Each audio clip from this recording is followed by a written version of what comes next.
আসসালামু আলাইকুম, কেমন আছেন সবাই? চলে আসলাম নতুন একটা ভিডিও নিয়ে।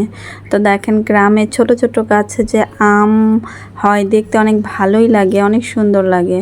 পুরো গাছটা জুড়ে, গাছটা কিন্তু এখনও মোটা হয় নাই, একদম বাচ্চা একটা গাছ। চিকন কি দেখেন গোড়া থেকে, তারপরে কি সুন্দর আম হয়েছে। তো আমি ছোট্ট একটি ব্লগ তৈরি করতেছি। গ্রামে আসলে অনুষ্ঠান হলে রান্না বান্না, তো আমার আসলে এই চাচা শ্বশুরদের বাসায় সবাইকে দাওয়াত করেছে।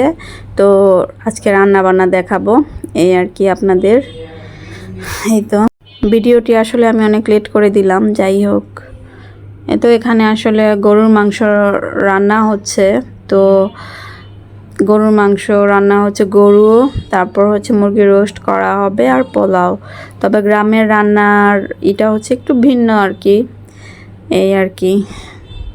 যেমন হাঁড়িগুলো একটু ভিন্ন হয়। যাই হোক, গরুর মাংস রান্না শেষ, এই তো মুরগির রোস্ট হচ্ছে। যেহেতু আমরা নিজেরাই মানে আমাদের নিজেরাই সবাই আত্মীয় স্বজন, বাইরে কেউ না, সো ওইভাবেই রান্না হচ্ছে আর কি, ওই অনুযায়ী।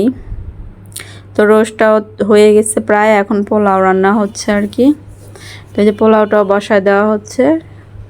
সবাই আসলে আজকে আসবে, অনেক গেস্ট আসবে এই চাচা শ্বশুরদের বাসায়, বড় চাচা শ্বশুরদের বাসায়। তো যাই হোক, রান্না বান্নার পর্ব শেষ করে আমি একটু মানে বাড়ির সামনে একটু একা একা হেঁটে বেড়াচ্ছি।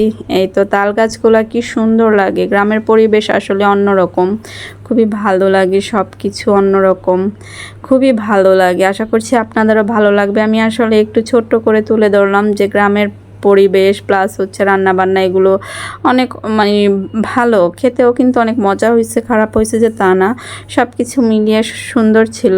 আর পরিবেশটা দেখেন জোস। তো সবাই ভালো থাকুন, আল্লাহ হাফেজ।